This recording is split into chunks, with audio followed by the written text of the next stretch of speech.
For those of you who don't know who I am, my name's Anna Roebuck, and I'm the Marketing and Communications Manager at Skore.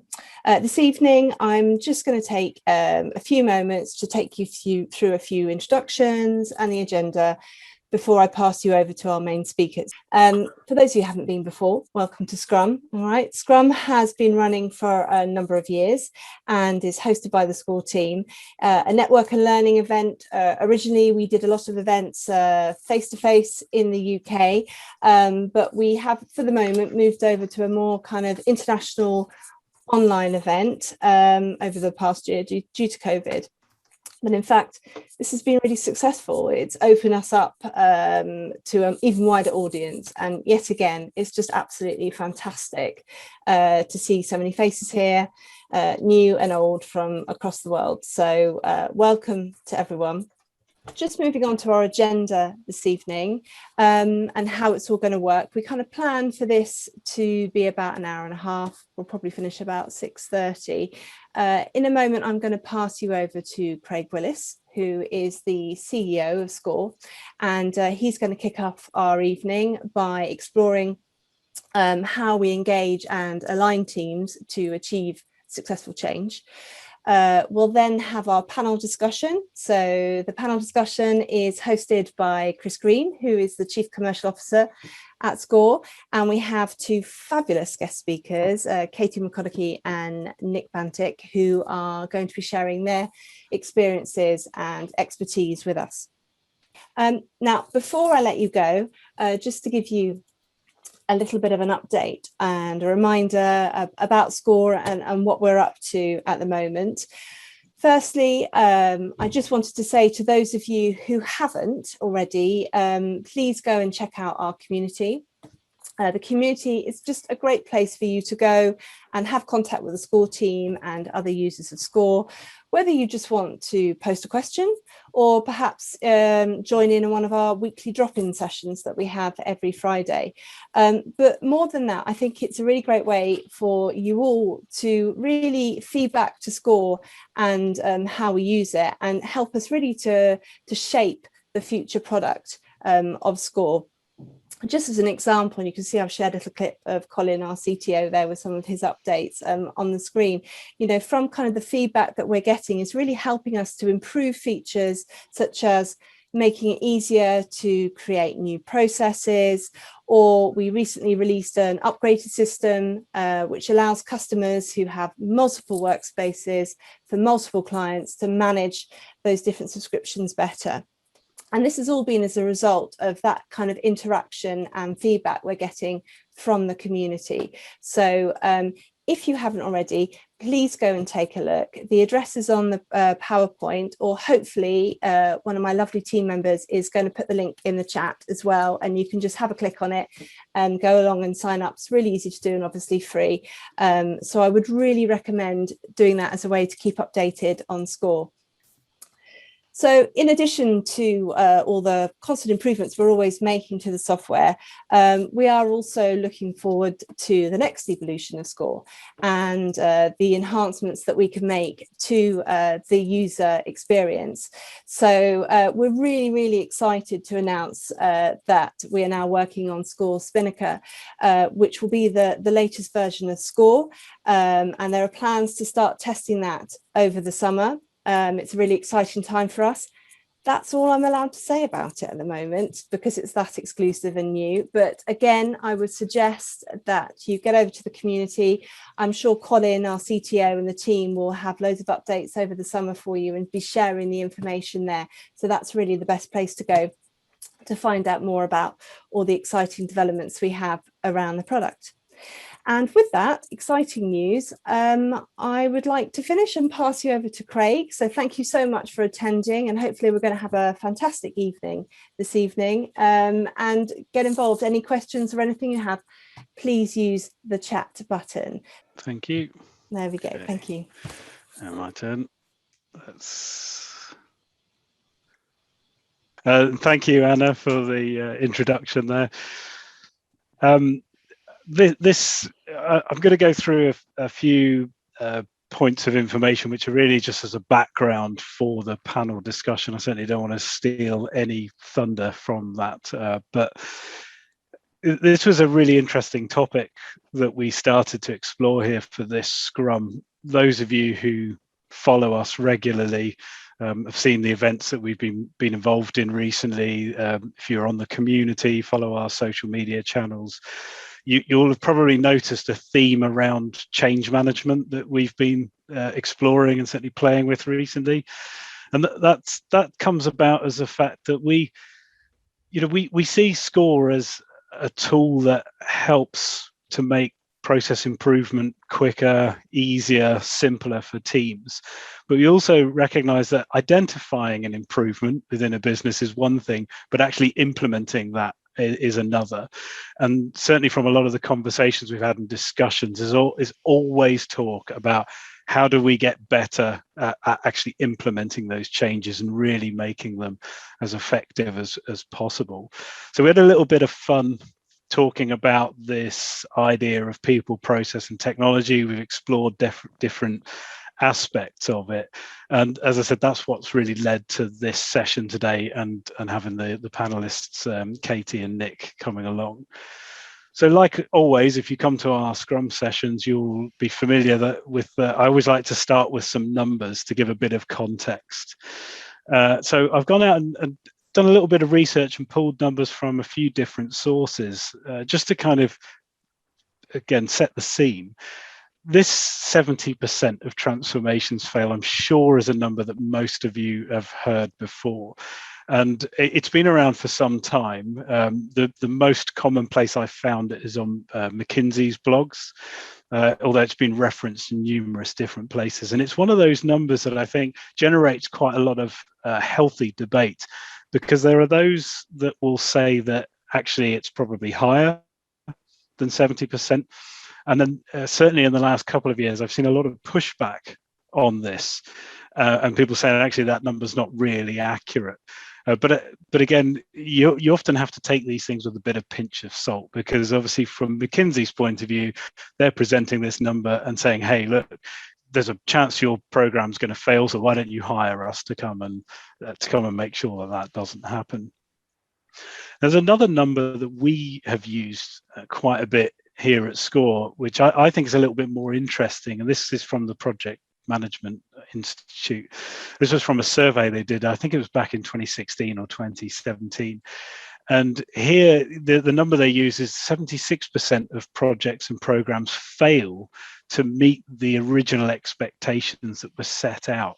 And I find that's interesting, because it's not saying that 76% of projects and programs fail. It's just saying that whatever was delivered, the requirements, the benefits at the end, were different to those that were set out or planned at the very beginning. And so I think this highlights something interesting. It's not saying that those projects fail, but it's telling us that obviously there is such a degree of change within a program or project that that we need to be aware of it, and we need to manage it in some way. And the final number I've got here is rather eye-watering number. This came from Forbes. Actually, there was a number of articles that referenced this, although I couldn't find the actual source material for where they got this from. Nevertheless, what they're trying to say is that $2 trillion is wasted every year by US companies delivering failed change programs. Now, they do go a bit further in explaining what they mean by a failed program, in that they're talking about change programs that didn't deliver a sustained change after 12 months of delivery of the program. In other words, the change that was implemented, actually people went back to previous ways of working or ended up doing something else. Now, whether you really buy into some of these numbers, or you think that they've been sort of presented in a way that tells a bit of a different story, it's very well possible. But what this really tells us is this is a major challenge that we all have to deal with, that organizations have to deal with. Essentially, that change is really hard, it's time consuming, and it can be very, very expensive.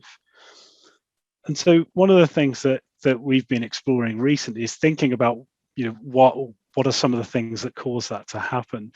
And was involved in a webinar recently where we talked about this topic, and I wanted to challenge this idea of the golden triangle, the people, process, and the idea of people, process, and technology, because I believe that when we present this in this way, in this sort of triangle, we're essentially trying to say that all of these things live in balance in some way, that they actually have equal weight within a project.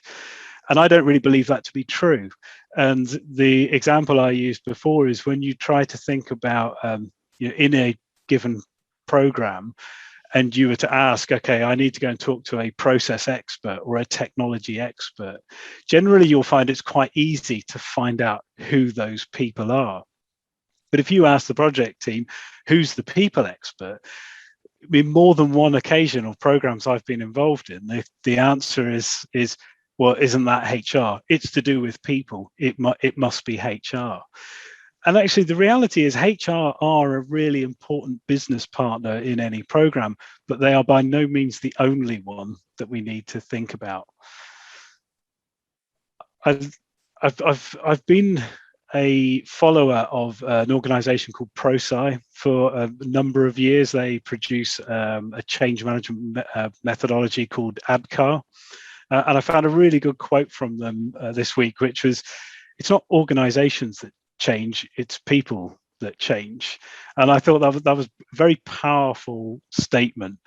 They also talk about change management in terms of change management is how we prepare, equip, and support individuals to successfully adopt change in order to drive organizational success and outcomes.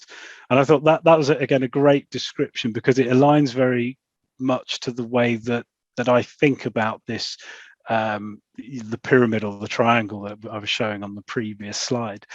And I challenge people to maybe reimagine that triangle and think about it in a different way, not in a way that each of the components are equal, but actually recognizing how each of those components fit in. When I rethink the triangle, I think about it as having people at the bottom, because without people, there is no change. If we can't change people, we're not changing anything. And so they form the foundation of the triangle. And then sitting above that is the process and technology as the enablers to help change. Now, one thing that I talk about with process really is a communication layer. And so what it allows people to be able to articulate their needs, their requirements to the technology side of the triangle.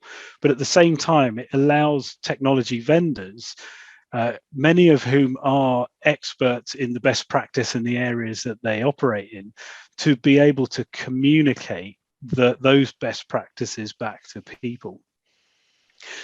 But again, I'm going to impress upon the fact that this people piece is massive, and it's huge, and it's complicated, because we have a very diverse set of people within that space. Even at this level, or even within each of these groups that I present here, we've got the employees, we've got management and leadership, we've got our suppliers and our customers. Even those break down into lots of different groups. And we really have to think about how all of those different groups interact with each other and communicate with each other in order to be able to affect change in any way. And this is where change management really comes in and is so important. And one of the most important things I think about trying to deliver any change is about ensuring that the needs of individuals within that group of people and the needs of the business are aligned in some way. In a lot of the change management webinars and other events that I've been involved in recently, it always comes back to this idea of the why. What is it we're trying to achieve, and where are we going to? And I think this idea of this alignment between individuals and the organization was really brought into clear focus through the pandemic over the last 18 months. And I call it the pandemic effect. And I think when we think about this idea of these needs, so often within projects, if the needs of the individuals and the needs of the business are not well aligned, then it becomes like a magnet where they're sort of pushing away from each other.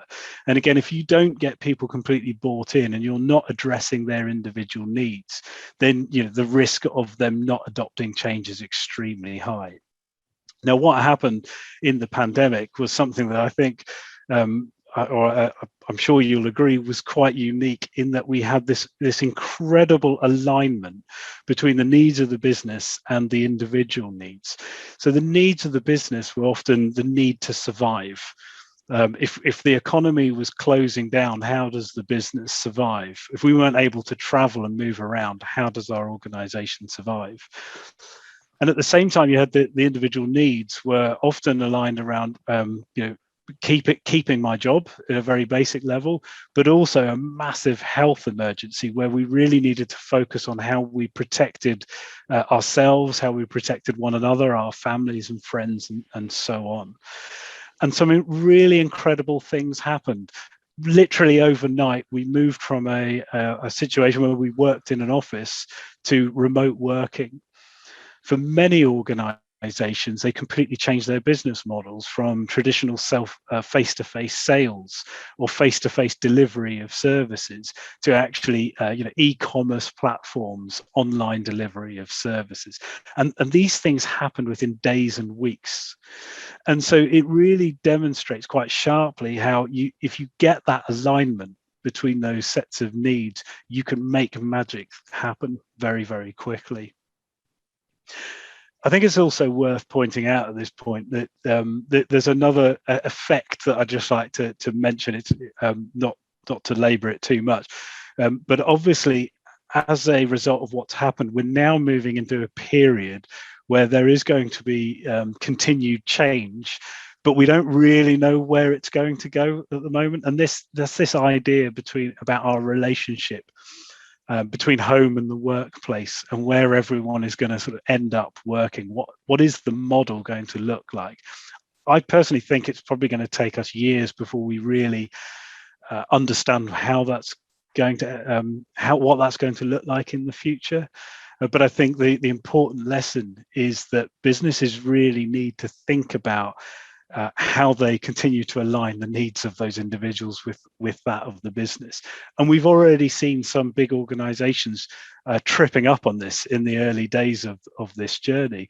And a great example recently has been Apple, where they announced that they expected their staff to be back in the office at least 3 days a week, and there was almost an immediate backlash on that. I know there are many people out there who are desperate to get back to the office and that interaction, but equally there are lots of people who have really enjoyed that freedom, the work-life balance of working from home, many people who don't miss the commute. And so again, it's that ongoing journey of thinking about how we meet the needs of those two, or that very diverse audience. And at this point, I want to sort of bring it back then to the question that we're posing or thinking about. And the title of this session was about is it people-led, is it technology-led, or is it process-led change, or is it about them all being in balance?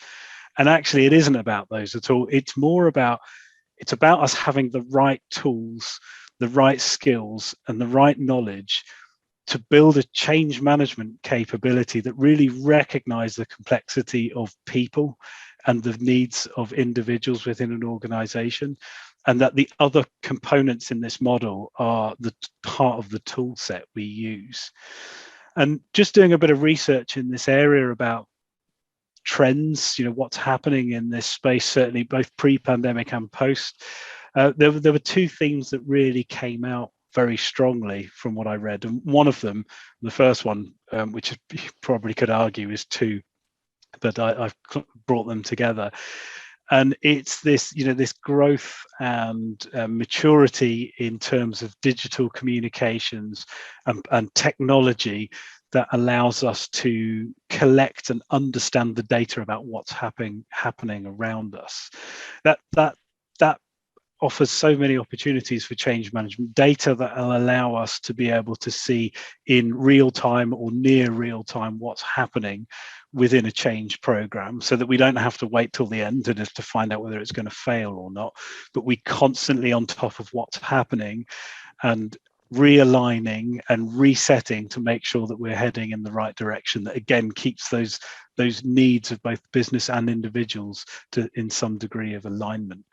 Digital communications have obviously accelerated in the past 18 months, the adoption of conferencing or video conferencing type tools, and that again opens those new opportunities for change, because in the past, where you may have thought about, okay, bringing that team on board or bringing them in is going to be difficult because they're in a different geographic location, now most of us are used to communicating in this way, so it will make some of those things much easier.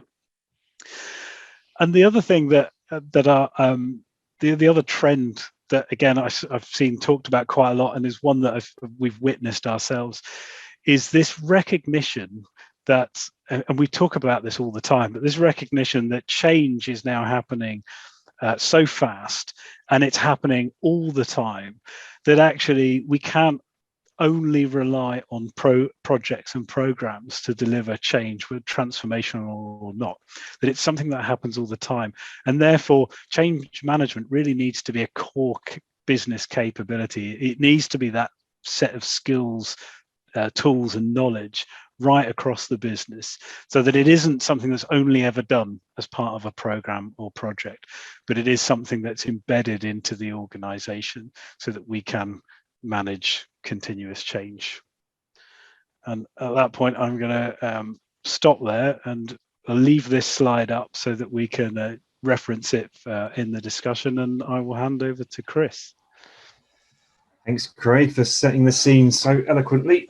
So yeah, we're going to go into the panel discussion. Before we dive right in, I just want to have a quick intro for our guests. So we've got Nick. Nick, where are you? Can you wave for those that have got the... I'm assuming, yeah, there he is. He's in a dark room, but I'm sure that is Nick. He's there. So Nick leads the partner channel at SoftTools, a no-code application platform empowering citizen developers and speeding up digital transformations. So Nick's excited about the increased role that technology plays in digitizing best practice and optimizing business processes.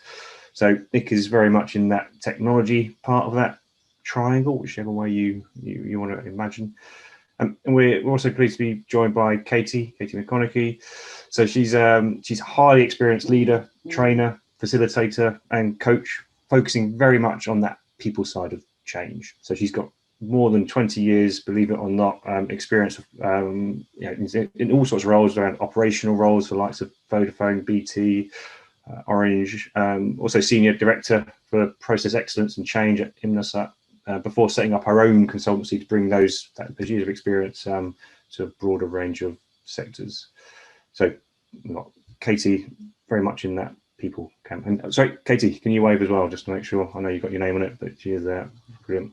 And most of you know Craig. He's just had the floor for a little while, so he's said his piece. But we are going to bring him back into the panel discussion.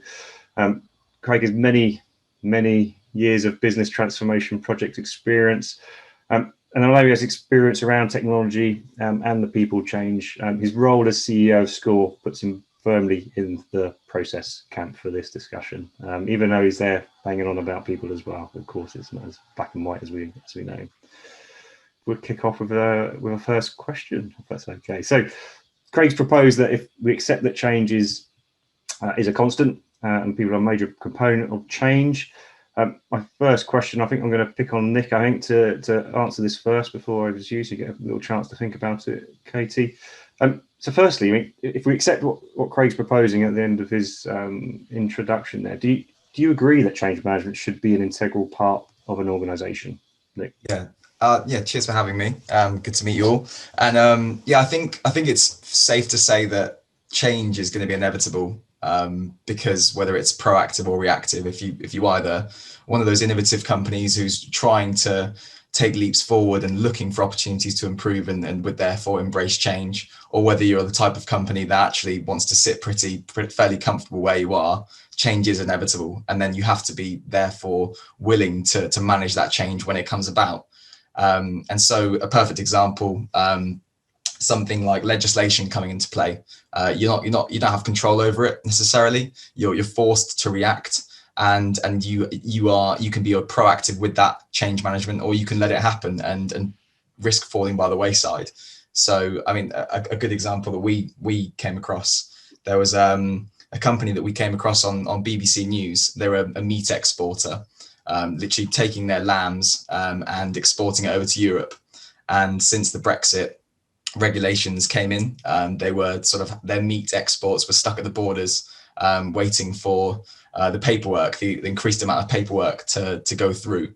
And of course, meat is all about quality, and quality is all about the money for them. So if the quality is poor, they're losing money, and so they effectively have to manage that change effectively, embrace that change, and it was forced upon them. So yeah, it's for me, it's something that is going to be a constant, whether you like it or not. And so it's better to actually be proactive and go about managing that change in some way.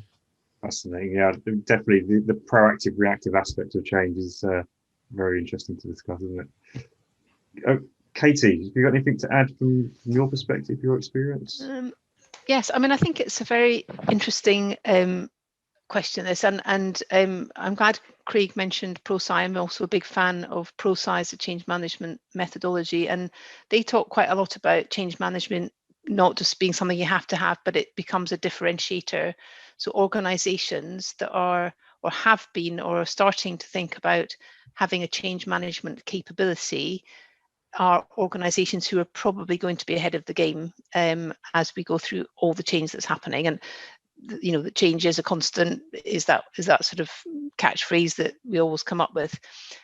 I think there's another element to this that I've increasingly think is also true, that although we talk about change management a lot of the time in the context of transformation projects and change projects, for me, actually, I think the key to the future of this as a discipline is that it's the managers in the business, the leaders and the staff who need a skill set to be able to not just deliver change, but cope with change when it's happening. So I think not enough attention is paid to the effect of change on every individual in an organization. So I think part of that capability, which is I'm very interested in what I'm doing with my training and coaching, is how do you help people in organizations survive the change that's inevitably going to happen? And I think the pandemic has taught us a lot about that, as you were saying, Craig.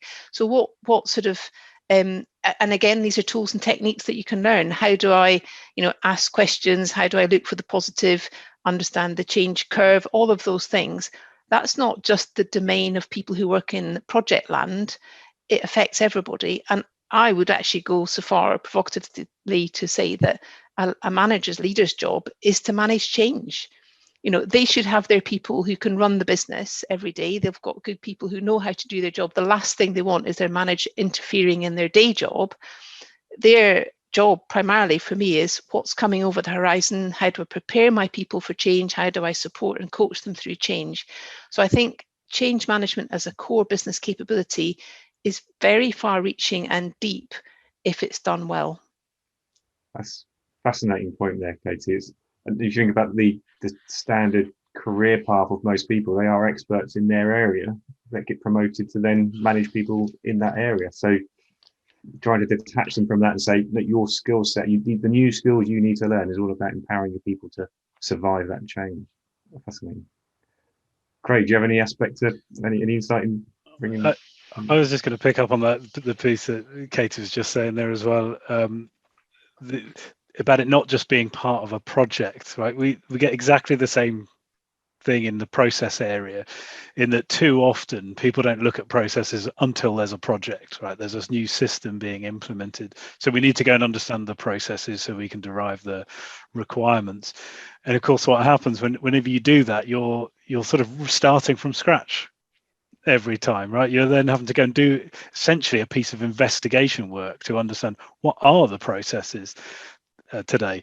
It's not very common for organizations to have their to have their processes well looked after already. We're at that point, and I think it's the same with change management. It's about understanding what's happening across the business all the time, not just when there's a project.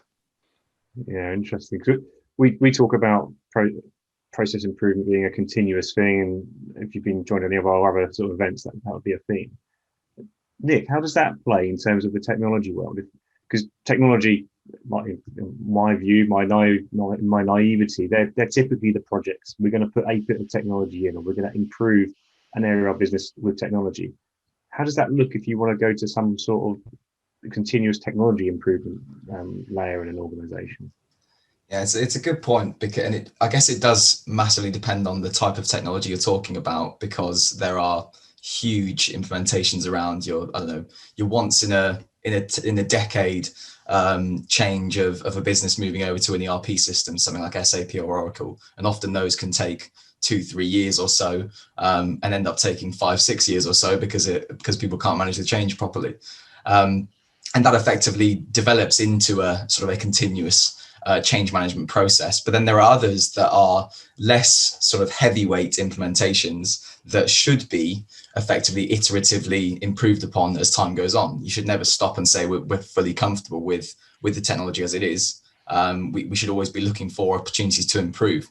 And therefore, I mean, we as a company, we run ourselves on our system, and we're always on the lookout for very small changes to improve our productivity.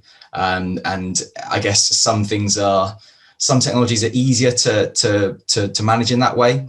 Some require a hell of a lot of sort of involvement to carry out even small changes. But yeah, realistically, I think you should always be on the lookout for opportunities to improve and stay agile. Otherwise, you will just stand still and fall behind. And is that about, you mentioned about the citizen developers in your intro?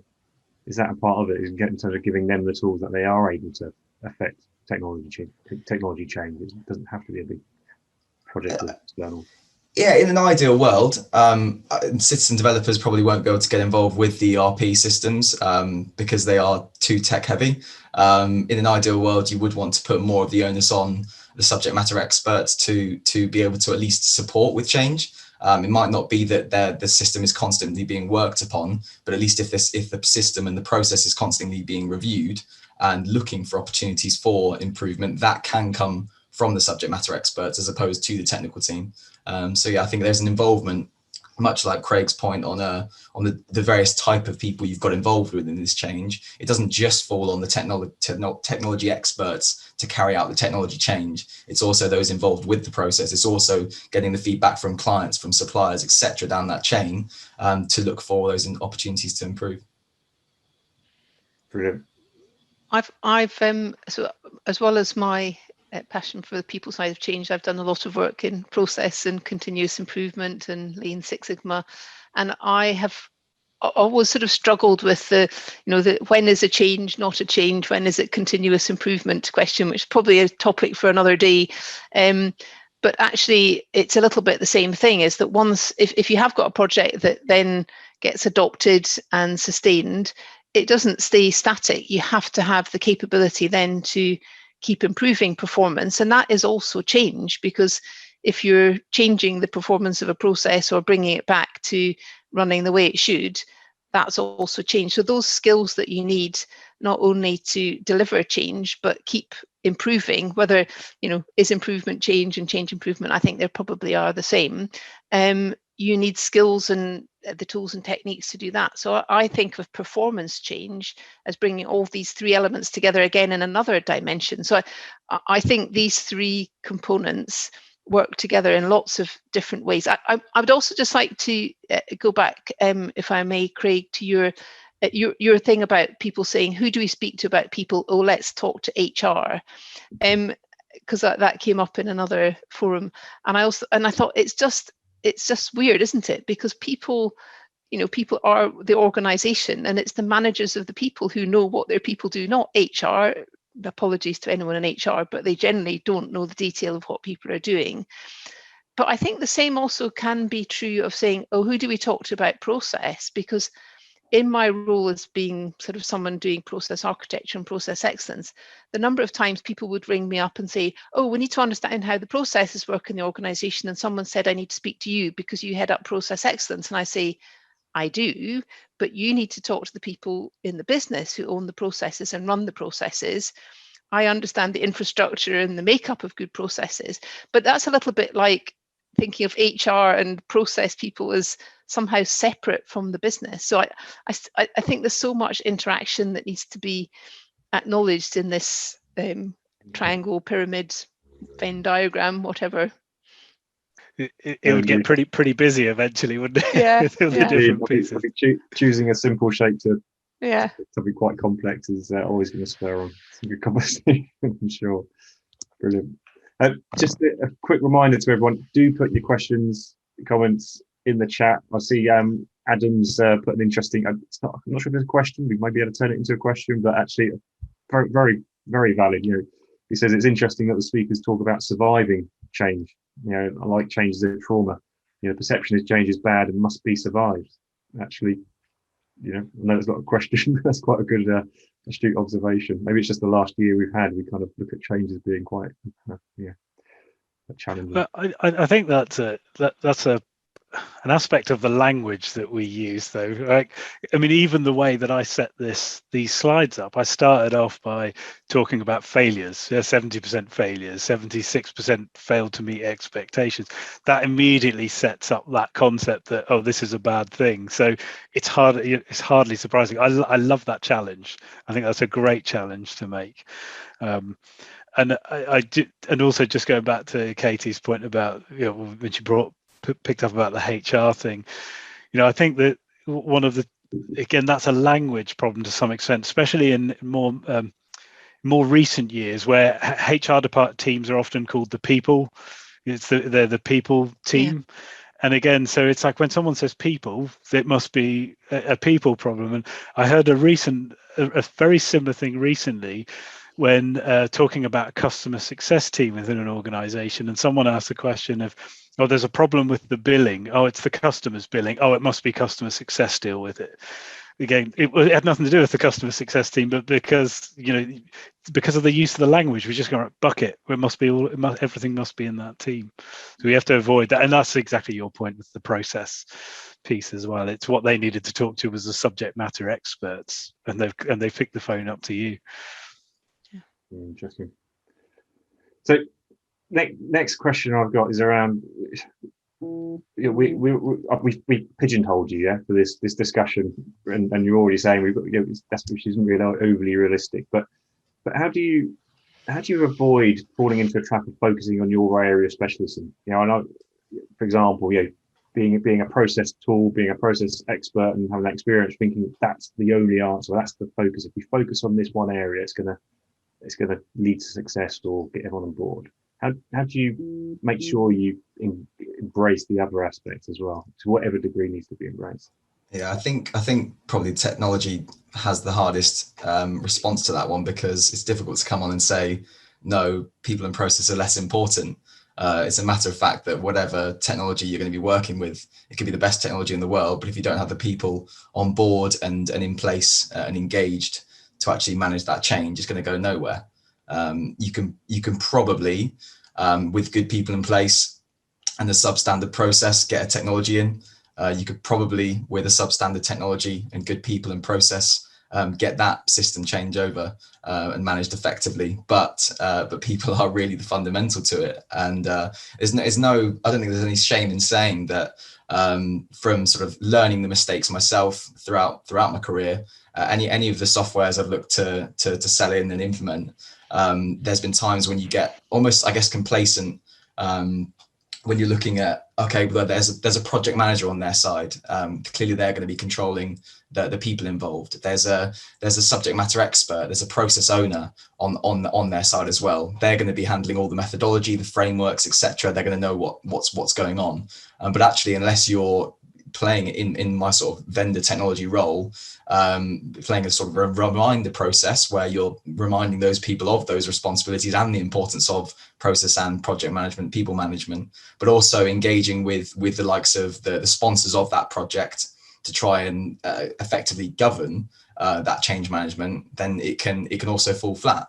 And so I think, yeah, just from learning from personal experience, it's all about emphasizing at the start of a change that no matter how good our technology is, you need to have the right people in place to actually execute on that. And it's not necessarily even having the right people in place, because I mean, you could have that full team, or you could have the best team, but they might be too busy. And so it's a very difficult battle to try and keep everyone aligned, keep everyone engaged, keep everyone governed effectively. So yeah, I think just from learning from my own mistakes, I guess that's why I try not to focus too much on technology. Same question to you, Katie. Yeah, so I think, I mean, to me, a lot of this comes back to why is the change being done? What's the purpose of it? What are the outcomes? What does good look like? Where are you trying to get from and to? And all three of these things are technology, process, and people are needed to make that happen in a good way and deliver better results for the business. And, you know, to Adam's point, help change become something positive for people because they understand why it's being done now, where it fits in the overall company priorities and so on. So these are all three just servants to the change agenda, or the, you know, whatever project outcomes or objectives that are being set out in the initiatives and the change programs that the organization is running. So I think it does, it's interesting how even we as change professionals, there is this danger of becoming a bit siloed into technology and process and people. And I must say, I'm going to commit another cardinal sin around project structure. I've always struggled with kind of project work streams in verticals, because it strikes me you're creating boundaries within a project construct, which in and of itself then can so much get in the way of what you're all trying to achieve. And I've never done it because I'm not a project manager and it's not my area of expertise, but I've never understood why the projects are not structured around the outcomes, not just deliverables. I saw a post on LinkedIn today from somebody saying, as a project manager, as long as you've delivered at time, cost and quality, your job, you've done a great job. And I'm thinking, I just don't agree with that. You know, what's being delivered, how's it being sustained? So all that question of how you go beyond the end of the project is far more important to me than the mechanisms that are how you get there. So I don't know, that's a bit of a waffly answer, but I think for me, the top of this triangle, or the direction of travel, is what is it that's being delivered? Does everybody understand that? And picking up on your point, Nick, I think absolutely the role of a sponsor or sponsors, can there be more than one? Discuss. They have such a huge role to play in helping the people who are going to be impacted by the change, both when the projects happening and beyond that, to make sure that they're walking the talk, they're championing the change, they're believing in it. Because the worst thing, all that trillions being flushed down the loo, is failure. We've all seen it, cynical execs who say, oh, that will never work, and I don't think this is the right program to be doing. If they say that, then nobody's going to go with them in the organization. So the leaders and the sponsors have a massive obligation to, again, think about, what is my organization trying to achieve? What do my customers want from us? And these technology, process, people capabilities all feed into that. No, I think that's great, Katie. You saying this, but the takeaway there for me was about don't organise yourself in the silos. You know, don't have a siloed project where saying this is the process team, this is the people team, and this is the technology team. It should be organised by some sort of outcome or deliverable, perhaps. That would seem to make sense to me. Yeah, but... Good. Perfect. So moving on to a question, I'll pose this one to you first, Craig. I'm sure the other two will chime in. So what do you do when you come up against resistance to change, especially if it's an area outside of your control or expertise?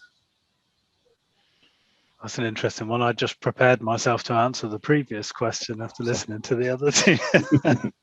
thought I had a great answer to that one. would be a politician, Craig, and answer the question you want. Yeah, I'll go back and answer the last one.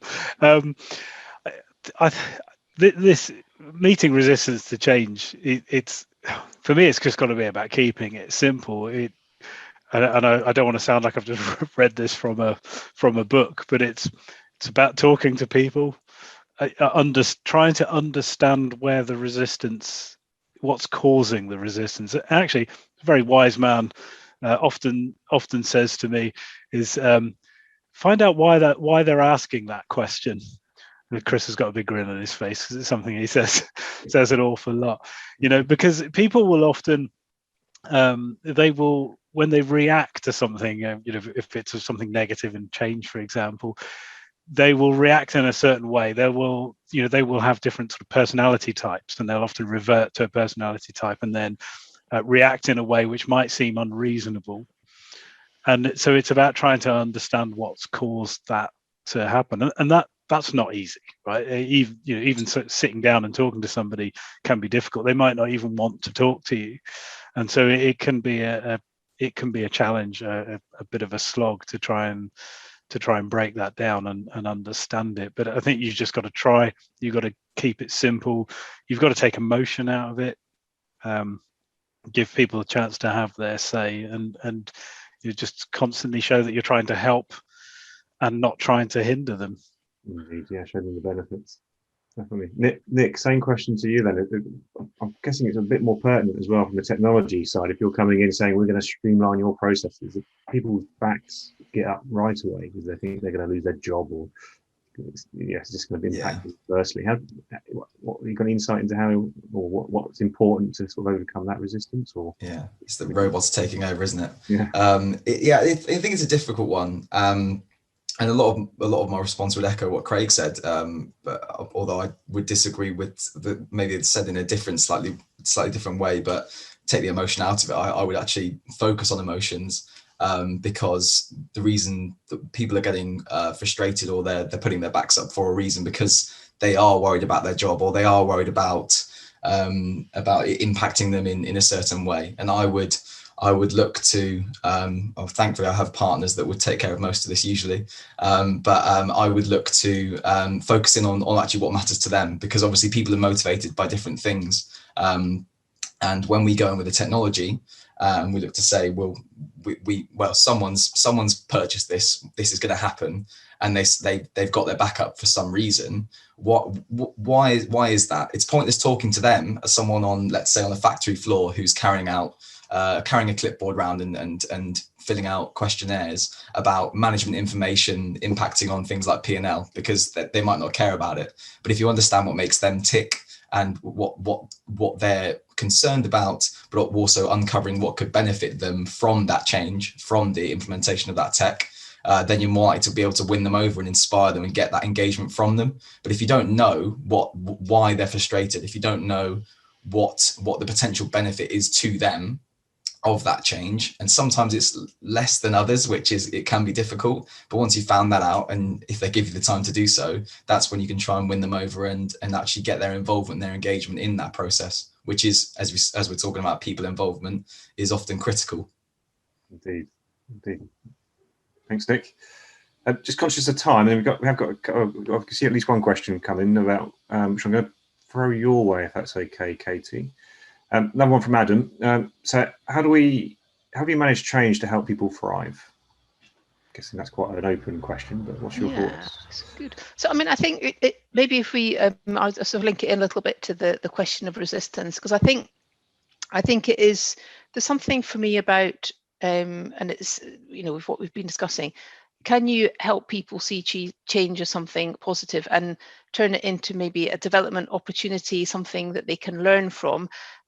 Because I think if you can inspire people that change isn't always bad and scary, that there's good things and good reasons for it, that's not always true, but make it into something that they can get something positive out of for themselves at a very individual, personal level. So I think that's one thing. I think also just thinking about that, getting people involved and getting their input.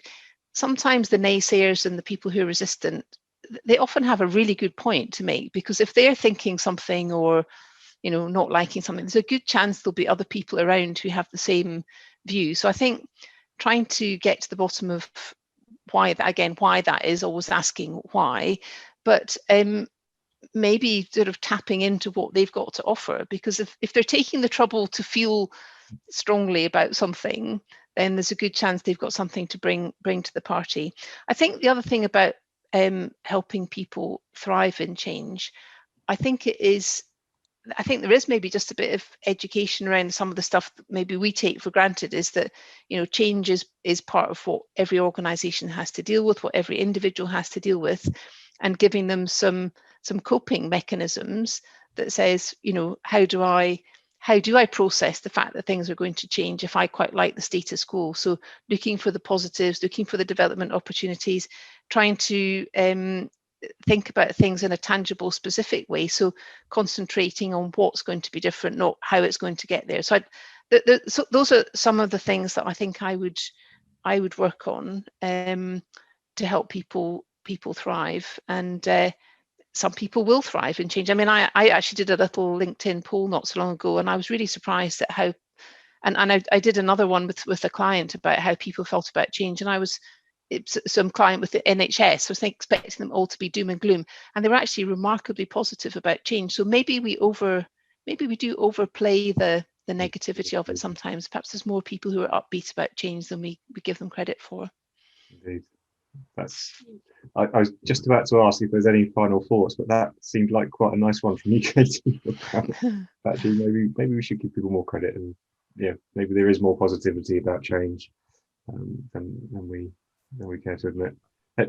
Any final thoughts from Craig, Nick, in terms of what we've talked about so far this afternoon, this evening? Well, just from my side, I think again, echoing what you just said and Katie said, and sorry, I forgot who asked the question about using the negative language, but I think that's been a really interesting insight that's come out of this discussion for me. Something I've talked about in the past, that very careful use of language, and it just is this conversation has demonstrated how we sort of can make something seem overly negative. And you know, I've had a similar experience to what you described there, Katie, in that I've been into an organisation and have been told on entering that this team is always resistant to any change, and actually arriving and turned out there wasn't, and they were really looking forward to the change that was being proposed. So for me, that's the big takeaway. Brilliant. Yeah, not much to add from me. Although something that we work with a couple of companies in Japan, and they've got quite an innovative position and look towards change and innovation and improvement, which I think are all pretty much tie into one. And that's all about encouraging them to put their ideas forward.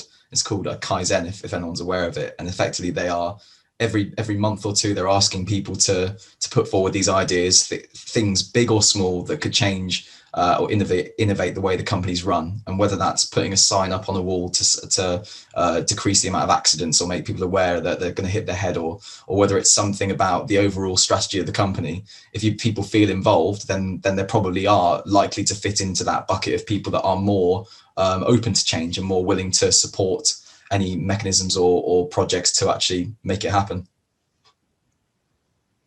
Excellent. Perfect. Thank you. Okay, so I think we'll wrap up the discussion. It's one of these topics we could probably talk to for quite a while, but what we're going to move into is a couple of networking sessions, hopefully, in terms of, we'll definitely have the one. We'll see how that goes in terms of timing. First, I'd like to thank our guests, Katie, Nick. I'm going to include Craig in that as well, in terms of the introduction and participation in that. This is a big topic, and I think just sort of sharing some insights there and maybe some ideas and even the comments on the through the chat as well. Some good insights there to pick up.